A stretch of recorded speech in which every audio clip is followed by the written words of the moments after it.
Well, good morning. Happy daylight saving time. Like that's a real thing, right? It's a real thing. The struggle is real. But I'm so glad we'll burn less coal and burn less candles, aren't you? Because that's the reason we have daylight saving time. But I'm excited to have an hour extra daylight tonight. But the struggle is real. Sometimes you get a little sleepy. But we are in a series today called Give My Best. Let's say that together. Give my best. And we've just been talking about giving our best to what matters most. Giving our best to what matters most. And we began to unpack that last week. It's one of our core values. It's one of the things we want to be about as a community of faith, as a family of faith. It's also something I think individually we all want to be about. You want to be about giving your best. Your parents probably told you to give your best. Maybe you tell your kids, if you're a parent, to give your best. It's something that we do value, and we want to learn how to do that in a way that's really going to matter the most. So before we jump in, let me pray and we will get started. Hey, God, we're just grateful that you allow us to give our best, that you've given us lives to live, opportunities to take advantage of, and God, that we can just do our best in so many different areas, Lord. Grateful that we're here. We know that, man, we're here for a reason, that nothing's on accident, that we're settled into this time to hear your word so that we can be changed, that we can be different. And Lord, I pray that we'd hear just one thing today, one thing that we would walk away from and just be transformed, that we'd be changed. And God, we also pray that when we leave today, it's not raining. In Jesus' name, amen. So as we get started, if you were here last week, and maybe you weren't, if you were here last week, we just talked about we have a lot of different compartments in life. There's a lot of different compartments, a lot of different components in life that make up our life. And we give our best in some of those components. There's certain areas where we may give our best. And we can give our best in a couple of those areas, but sometimes we can't give our best in all of those areas. And so to give our best, maybe in work, maybe for work you give your best. And so you work a lot, you're on time, you stay early, and you travel because you're so good at what you do. You commute, you spend an hour in the car, maybe a little less than that, just to get to your job because you want to give your best. It's what you're created for. It's how you pay the bills too, which is kind of important. And you just give your best. Maybe there's stuff. We like to give our best when it comes to stuff. Anybody get new stuff this week? You bought something this week? Anybody? 4 of us. Goodness gracious. Y'all should get out more. So I bought some shoes this week, probably some other stuff. But we like to give our best in our stuff, and we like to have nice cars. We like to have nice clothes. We like to, whatever gear we may have for our hobbies, we like to give our best. We like to get the best stuff. I mean, we want to raise our kids to have more than we had. As a parent, have you ever said, I want my kids to have more than I had?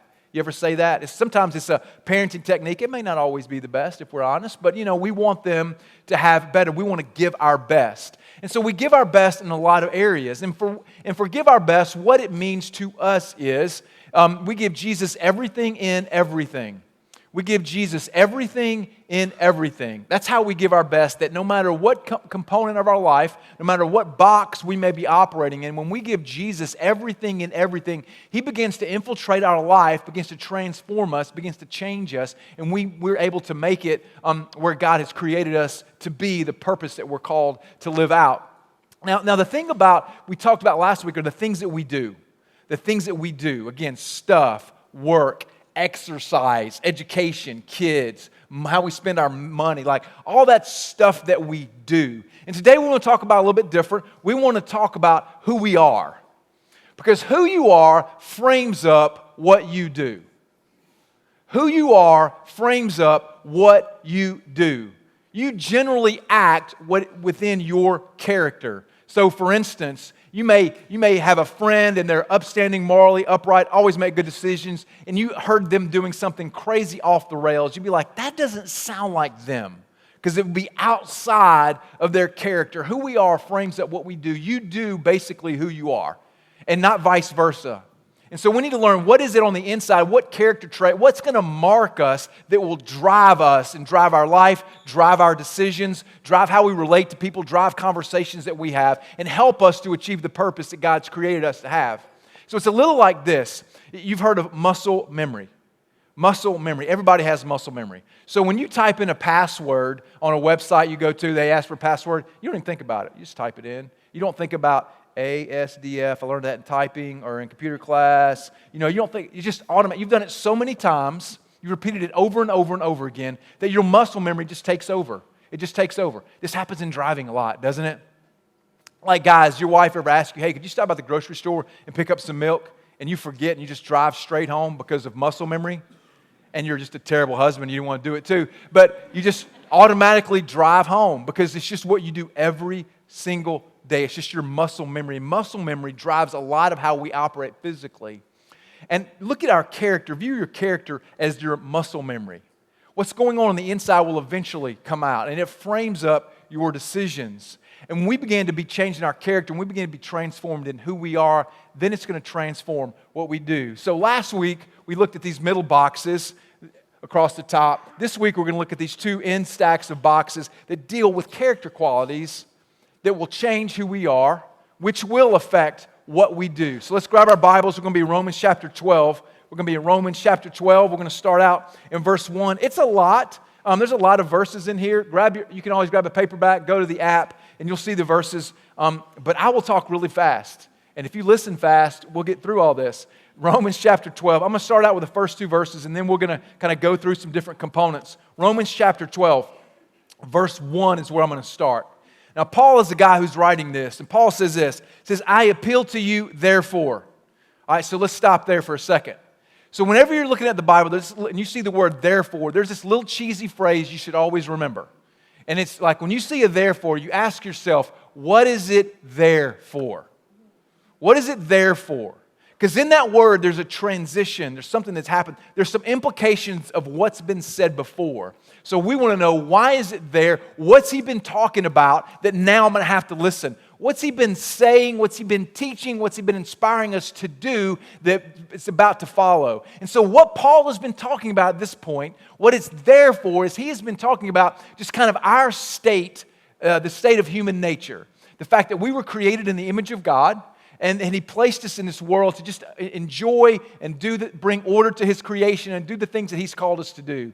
And that we stepped away from that to do our own thing. That we quit making it about him and we made it about us. And we stepped away from that. The Bible calls that sin when we make it about us and not about him. And that even though we sinned, even though we broke the relationship, that God stepped in and he came for us. That God is for us. He provided a way out. He provided a way back to God. And because of that, he's worthy. Because of that, there's nothing else that's worth giving our life to. There's nothing else that can ever satisfy us. There's nothing else that can ever come through for us. And so that's what Paul has been teaching. That is why it is therefore to teach us the majesty and the glory and the beauty of Jesus. I appeal to you, therefore, by the mercies of God, to present your bodies as a living sacrifice, holy and acceptable to God, which is your spiritual worship. Don't be conformed to this world, but be transformed by the renewing of your mind, that by testing you may discern what is the will of God, what is good and acceptable and perfect. So the first thing he says is, hey, present your body as a living sacrifice. So as you may know, in the Old Testament, prior to Jesus, there was literal animal sacrifice. And so they sacrificed dead animals. And now what he's saying is, give your body as a living sacrifice. Go all in. Give him everything you have. That everything and everything belongs to Jesus. That's how you give your best. It's a little like the old business fable. But the chicken and the pig are walking down the road. And the chicken says to the pig, hey, let's open up a restaurant. And the pig says, that sounds fine. What do you have in mind? And the chicken says, I'm thinking of calling it ham and eggs. And the pig says, no, thank you. I'd be committed, you'd only be involved.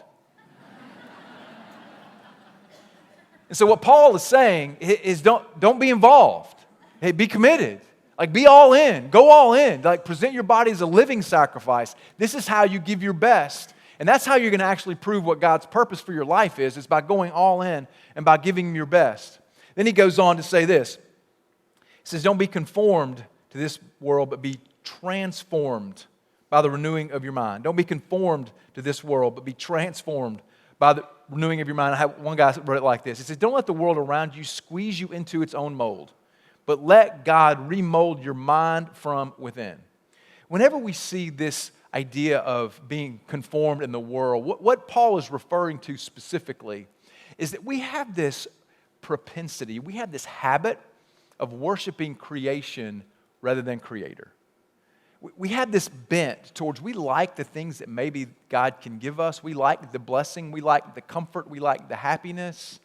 And so we begin to worship that, and we begin to pursue that. So sometimes, for instance, in work, we're pursuing the blessing it can give me rather than doing our best because God has given us a job. And we pursue that. And we think that everything that God provides us stops on us, that we are its termination point. And what Paul is teaching us is that we're not the termination point. Jesus is the termination point of life. Everything that we get, everything that's good, everything that we enjoy finds its termination point on Jesus. And when we worship creation rather than the Creator, when we settle for that shallow living, man, we're missing out on the fullness of what God has for us. It's a little like this. Let's say you went to, have you ever been to a pool and you've seen the kiddie pool? You know, it's that little shallow pool kind of off to the side. The water's always warmer. Not sure why that is. How do I even know that? I don't know. That's not good. But the water's a little shallow. When kids are over there and they may have their little floaties on because they're afraid of 3 inches of water. You know, and so you see kids over there playing, right? And that's normal, right? The kids are supposed to be over there. Now, what if you go to a pool and you look over and there's a 40-year-old man sitting in the middle of that kiddie pool? Like, that's a problem. Like, don't live like that. And what Paul is saying is don't be conformed to the pattern of this world, because the pattern of this world will box you in. The pattern of this world will close off your horizons. He says, why would you swim in the kiddie pool when you have an ocean to enjoy? He says, don't be conformed to this world, but be transformed by the renewing of your mind. Now, transformed literally means metamorphosis. Probably the closest thing that we know of metamorphosis happens with a caterpillar changing into a butterfly. You ever wonder what happens in that cocoon? Feels a little lonely to me, but you know, there's something going on in there, and there's a transformation because out comes a butterfly. Beautiful, able to fly, able to enjoy life, just to float on the wind. And this is what transformation is. And so Paul says, listen, don't think it's just about you doing better. Don't think it's about you just working harder. Don't think it's just about you doing some good things, showing up for an hour on Sunday, giving away a little money, maybe volunteering, being a good person. Don't think that's it. Like, there's a deeper heart level change. God wants to transform our character. He wants to transform everything about us, because that will then drive who we are. That's what frames up who we are. Be transformed by the renewing of your mind. So Paul says it's not just some emotional feeling, even though emotions are involved. It's not just some blind leap. It's renewing your mind around who Jesus is what Paul means. Remember what therefore we're talking about. Therefore, renew your mind based on what Jesus has done so you can set your affection, you can set your direction based on who Jesus is and what Jesus has done for you. Now, one of the ways that we do that, one of the ways that we like to say that is 3 different tools we give people to really renew our minds on Jesus. There's more than 3, but 3 that we focus on. Number 1 is the Bible. Because the Bible really unfolds, not more rules for us to follow, but it unfolds the majesty and worth of Jesus. So as we read our Bible, what happens is we begin to understand more of who Jesus is, more of His plan for our life, more of how He wants to change us, and we're transformed. Second way is just through prayer. Like, really simple, just talking to God, having some time, we have some dialogue, and we allow God some room to maybe bring something to mind, maybe to impress a thought in our hearts, and we pray. And then the third thing is just having conversations about Him. That we just have conversations about Jesus, that He comes up in conversation around the home, maybe it's around work, maybe it comes up just naturally in the neighborhood. And this will stir our affections. That's how we renew our mind around who Jesus is. And sometimes you need to just preach Jesus to yourself, don't you? Like some days when you wake up and it doesn't seem like a good day, and it seems like things are going to be south, and it may not be going like you had planned. Someone got in your way, because that's what happens with people. They get in our way, don't they? They become distractions. Sometimes you need to maybe you get some bad news. And sometimes you need to remind yourself how good Jesus is, the worthiness of Jesus, what you know about Him, and how satisfying He is. Be transformed by the renewing of your mind.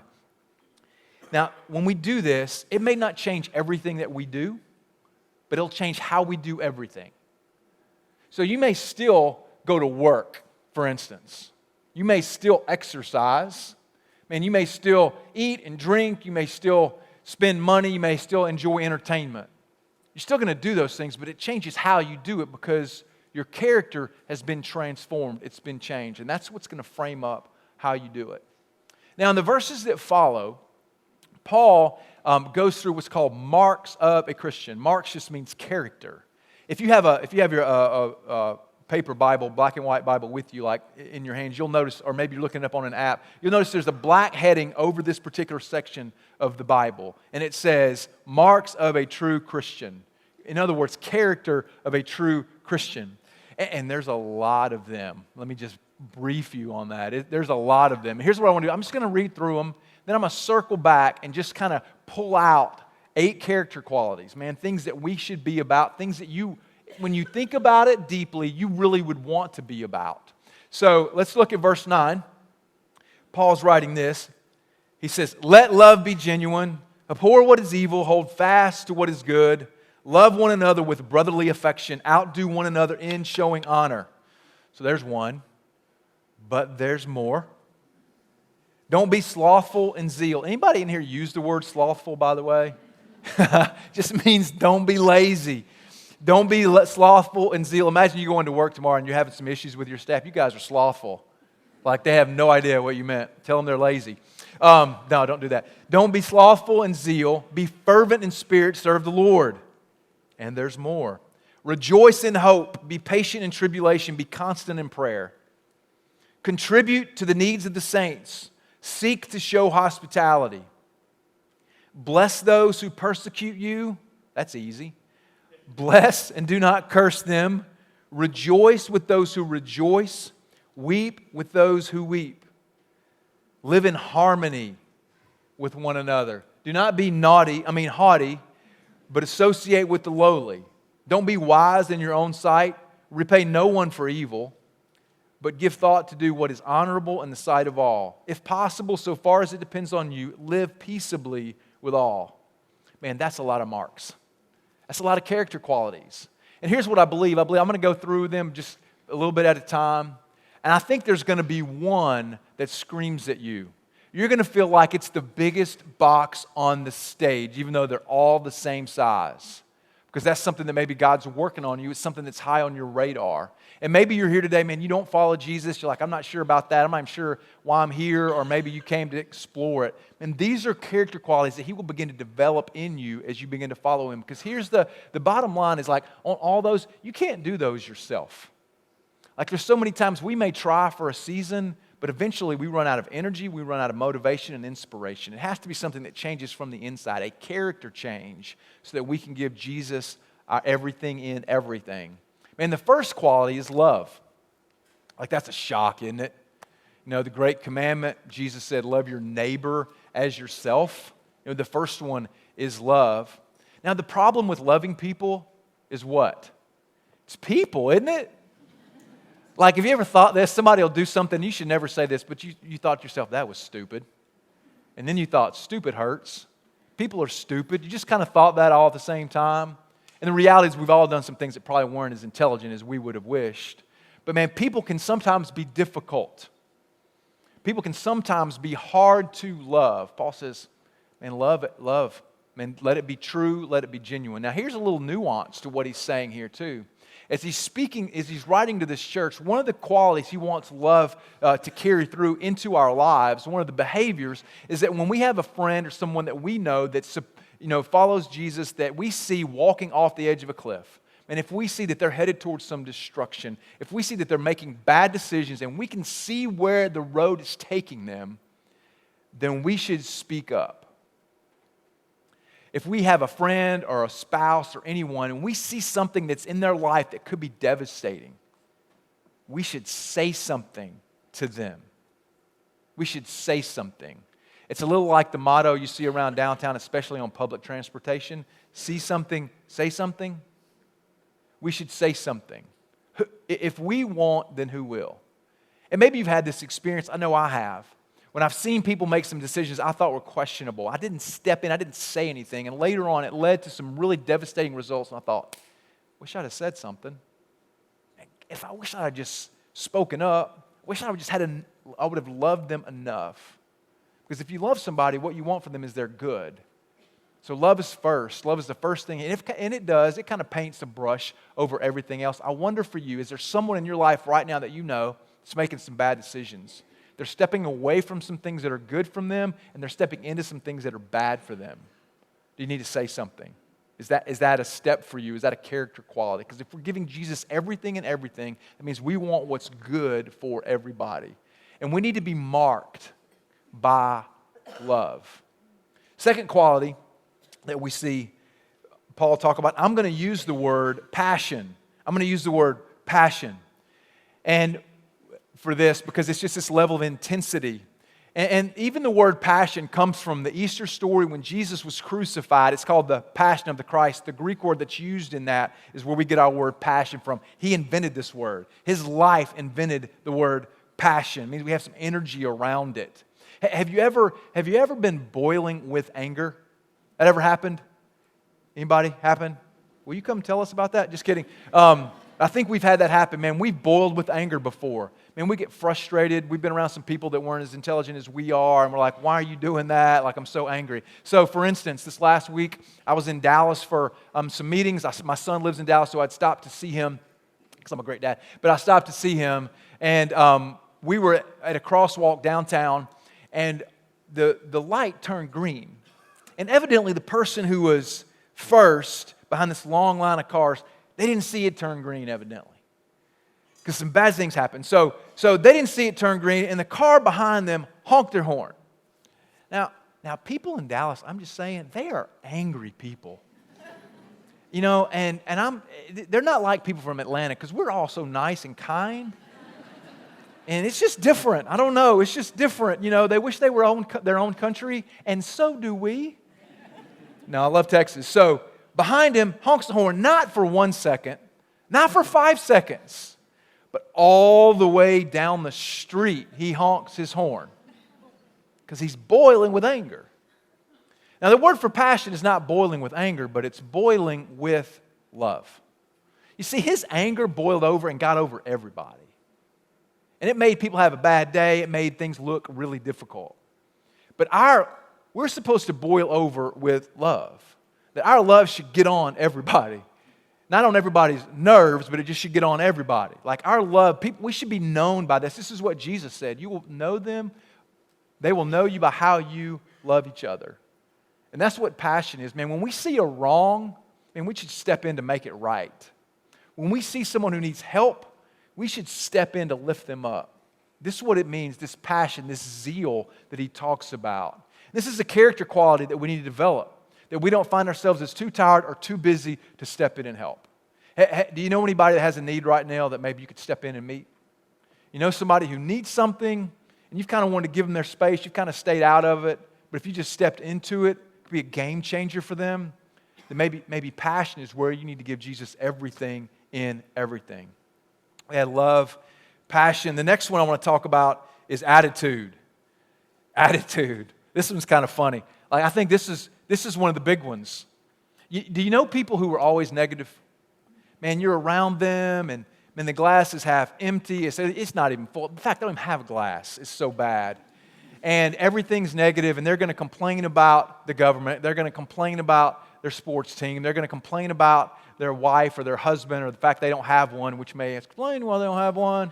And so, man, they just got a bad attitude. There's this cheesy phrase that some of us have heard. It's this: your attitude determines your altitude. Your attitude determines your altitude. Cheesy but true. Your attitude determines your altitude. I believe this is one where you really begin to see the true mark of someone who's transformed. Man, all of a sudden they go from being negative or being glass half full or not really wanting anything to all of a sudden they say thank you. And they take initiative to do good things. And they have a different attitude about how they handle themselves. Like, don't you want to be around people who have a good attitude? Aren't there people you know you're like, oh, I just want to be around them. They're positive, they're uplifting, they're going to find the good and everything. I'm not talking about a fake goodness. I'm not talking about the person who's like, God is good all the time, God is good. As true as that is. I'm not talking about someone who has to fake to it, but a genuine, transformed character where they have an attitude that says, I want to be around that. Like if you had to ask the people who were closest to you this week about your attitude, what would they say? If you had to say, hey, was my attitude positive or negative? Did my attitude build you up or did it tear you down? Did my attitude suck life out of you? Did it breathe attitude in you? Man, maybe attitude is just this mark this character quality where we need to give Jesus everything and everything today. Attitude.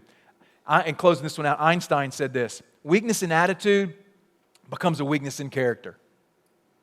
Weakness in attitude becomes weakness in character. The next one is generosity. Generosity. And generosity is a big one. We've got it kind of as a cornerstone up here. Generosity is where we see a lot. It's a hard issue. We think about it in the things that we do, but it's really a hard issue. And generosity is just somebody who's is ready to unfold their life for the good of other people. That's how we define it. They're just going to unfold their life for the good of people. And we see needs and we just come to the rescue for people. And it involves our time, it involves our money. It involves sometimes our attention, but it's just this heartbeat that sees someone and recognizes, I have something that can meet that need, and I'm going to give it. Have you ever maybe gone past someone, maybe someone on the side of the road, and they got a sign that says, homeless, need food for my family, and you kind of passed them by, and later on you thought, man, wish I'd have done that. Wish I'd have stepped into that a little bit, like just a heartbeat of generosity. Now here's where people who follow Jesus really made a mark on the world when the church first started. So after Jesus dies and is resurrected, he launches the church. And up until this point, there was no such thing as a 501c3. There's no such thing as a charity. There's not Red Cross or Salvation Army. There's not Wells for Africa. There's none of that. So here's what would happen. If you lived in the Roman world and you found yourself homeless and you didn't have family to help you, you had no hope. You had no options. You had nowhere to turn. There was no mission downtown you could go to. There was no North Fulton Community Charities to give you some job training. You were out of luck. Did not exist. Was not a category for people. If you found yourself hungry, you just had to beg for food and hope that someone was kind to give you food.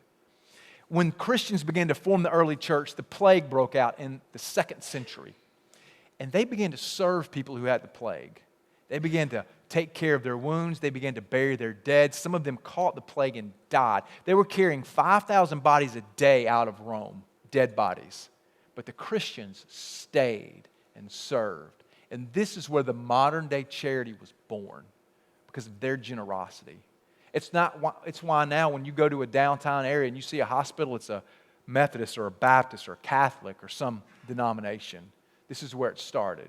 It started with the movement of Jesus, just to show compassion to people through their generosity, by helping them, by giving of their lives.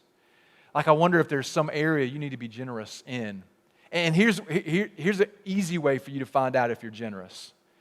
We're at the beginning of the year when you're getting all your charitable donation letters from anybody you've given money to, so you can file your taxes with it. Just look at that and see what you think. Is it going to be 1%? Is it going to be 2%? Is it going to be 11%? When someone's running for office, I don't ever look at how much money they made on their income tax form. I always want to look how much they give away. Easy way for us to kind of check on this particular mark of someone who follows Jesus, to give him everything and everything. Like, how's your generosity going? It's not about amount, man. It's about a heartbeat that wants to help people and unfold their lives for the good of others. Generosity. Man, another one is, this one's a little bit different. Another one is celebrate. Man, we need to be marked by celebration. Like, when you have something good, you want to call somebody and you want to tell them so they can celebrate with you. If you get a job or you start dating or get engaged, or, man, if you have a baby or adopt a child or get a bone, like, you want to call somebody, you want to celebrate. And there's something about celebrating with others that helps us enjoy it more. Now, one of the downsides to celebrating is that you may not like the person that you're having to celebrate with. Or maybe they got something that you wanted. And it's hard to celebrate in those times. But we need to learn to be people who are marked by celebration, because those are the kind of people you want to be around. Imagine this scene. Imagine you go to lunch at a restaurant this week, and it's 4 or 5 of you from either friends or maybe from work, and you're kind of having a good time. You're hanging out, and you're eating lunch, and you notice over in the corner there's a table, and there's a guy sitting over there all by himself. He's eating by himself. He's kind of in the corner. He's looking at his phone, and he's probably just traveling. He's away from family. He's grabbing a quick lunch. And then all of a sudden you hear in the kitchen the wait staff and the servers, they begin to come out in that parade, because they're one of those churches that when there's a birthday, they make a big deal about it. So they start coming out of the kitchen and they're singing happy birthday and they're doing some kind of happy birthday thing and they're clapping and you're like, I wonder who it is. Like, is it my birthday? Like, you're wondering if it's you. And then they march over to this guy who's by himself and they sing happy birthday and they put a candle down in front of him. And in the midst of all that, you started singing happy birthday to this complete stranger. And then you realize he's celebrating his birthday by himself. And you're like, man, that's not how life should be. Like, we should have people to celebrate with. That's how we're created. And we need to be known as a people that celebrates. I've really tried to work on this in my own life. So when something good happens for somebody, man, I try to celebrate it. And here's another reason we don't celebrate is we get a little busy.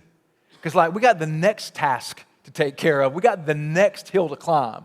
But recently, my son, the one that lives in Dallas, he's a nurse. And when he passed his boards, he had texted me. So when I got home, he's in the basement with some of his friends. So I lost my mind. I go down there. I do this crazy celebration dance for him and his friends, right? You want me to show you? No. I do this crazy celebration. I just make a big deal out of it, right? Because people, even when it's a little bit goofy, man, they just want to be celebrated. Like, is there someone you know that needs to be celebrated? Are you marked as a person that celebrates? Because of everything that's been done for you, you can celebrate the good that happens in the lives of other people. Man, we should be marked as a people who loves to celebrate. Take a cake, get a cupcake, send a text, whatever it is. Celebrate. Just say congratulations. Man, we need to be known by that. Another one is compassion, similar to generosity. But this one, Paul says, mourn with those who mourn. So, and we tend to distance ourselves from people who are mourning, who are going through difficult times, because we may not know what to say. We may not know if it's awkward. We may not know if they need space to kind of grieve and handle whatever it is that they're going through. But we need to be people who steps in. It's not as important about what you say. It's not as important about what you bring. What's important is your presence. And presence is primary when it comes to compassion. Man, when we see people who are going through a difficult time, they just need to know that someone's with you. You don't have to say the right thing. You don't have to come up with some super spiritual. You're not going to be able to open a Bible verse and make them feel happy. That's not the circumstance they're in because they're mourning. Something's happened. But if we will just show up and get rid of the awkwardness and just press through what we think is awkwardness, man, in a year or two, they'll just look back on that time and say, man, you were with me. Man, it helped me. It gave me strength to know that there were people who came along to help me. And while you didn't know what to say, man, you were there. Show me that you cared. Presence is primary. Man, do you know someone? Are you one of those people that a bad thing happens and you just don't know how to handle it? Your hands off, man, arm's length.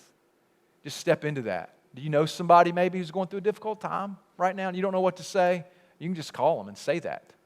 Hey, I don't know what to say, but I just want you to know I care. And that's what will matter. And we should be marked by compassion for people who are going through difficult times. Compassion. The next one is humility. Man, humility. And humility is often misunderstood. See, we think humility is just thinking less of myself.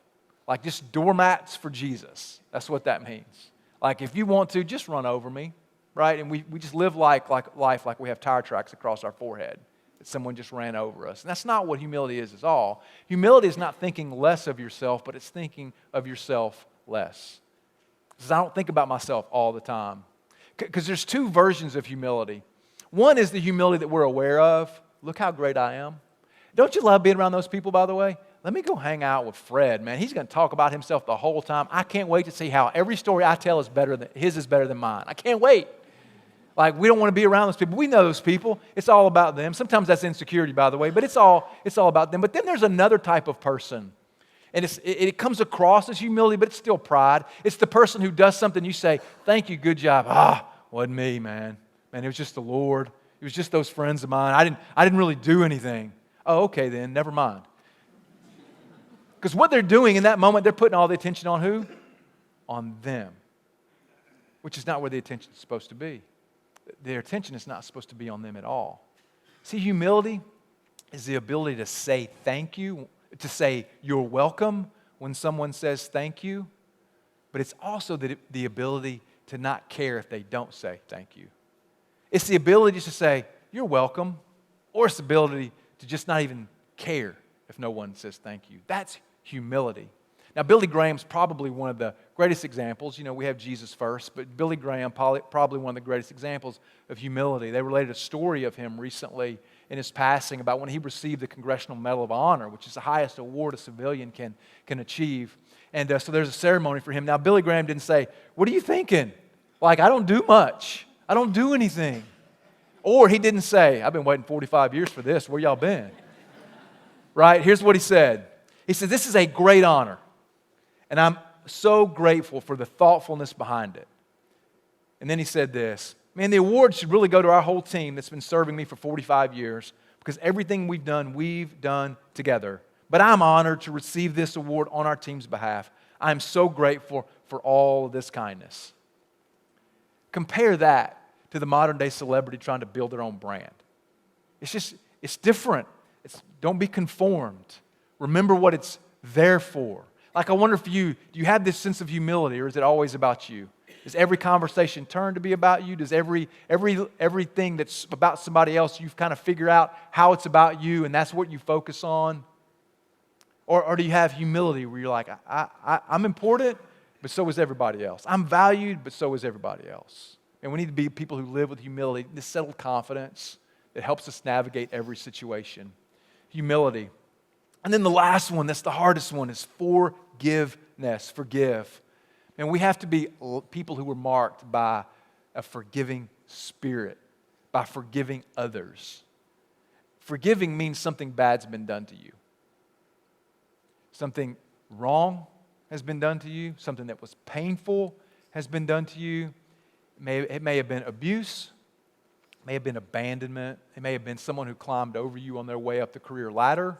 It may have been someone who talked about you and gossiped behind you about your back. It may be someone that spread lies about you. It doesn't mean it didn't happen. But without forgiveness, that's going to continue to fester in your life. It's going to continue to hold you back. As they say, forgiveness is setting a prisoner free and realizing that prisoner is me.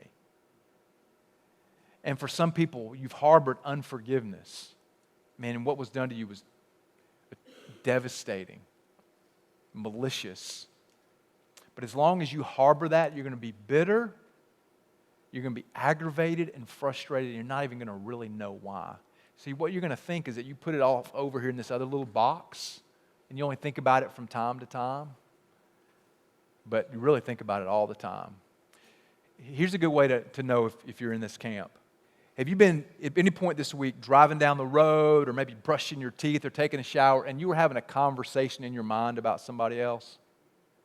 About how you would handle a confrontation? About the things you'd like to tell them? Then maybe there's some unforgiveness there.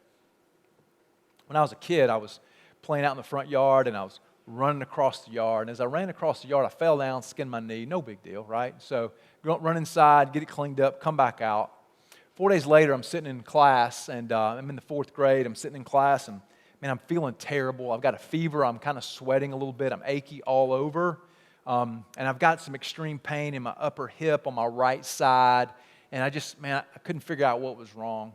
So my mom came and got me, took me to the doctor, straight to the doctor, and he began to examine me, trying to figure out, took my fever, did some blood work, and then he noticed this little scratch, this little skin place on my knee. He says, "What's that?" I'm like, "Well, I was running across the yard, and I fell down and scratched my knee, no big deal." He began to examine it, and he grabbed a pair of scissors, and he began to dig into my leg. Now, this is no pain medication, no oxycodone, nothing. He begins to dig in my leg, but I'm tough. I just bit a bullet, right? Toughed it out. As I screamed.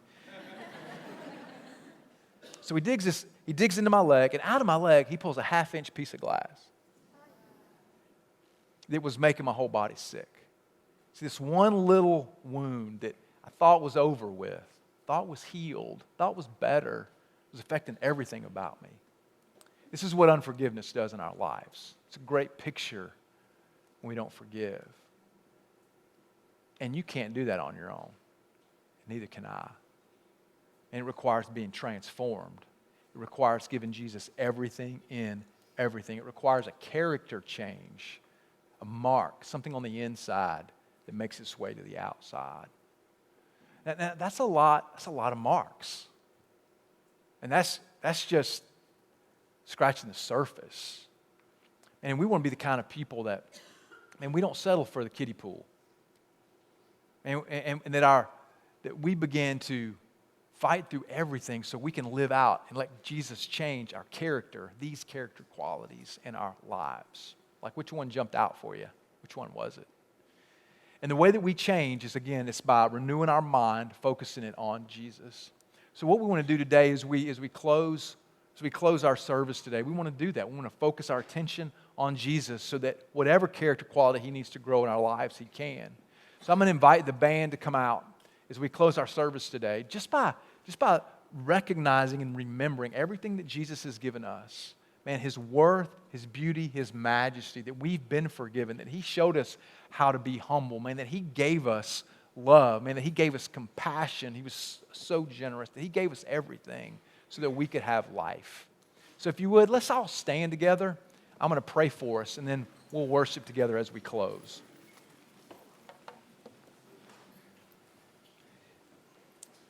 God, we are so grateful for Jesus. And knowing that we have areas in our lives that need to be transformed from the inside out, that need to be changed. God, we just come at a time so we can reflect on you. We can renew our mind on who you are. We can be reminded. Lord, I pray for those here who may not really believe you did what you said you did. God, that they don't believe that you came for us. They don't understand your love and compassion, that somehow just through this reflection, by focusing our attention on you, you would just reveal yourself in a really new, fresh way today. And God, that our minds would be renewed and on how worthy Jesus is. And we just pray according to his character and identity. Amen.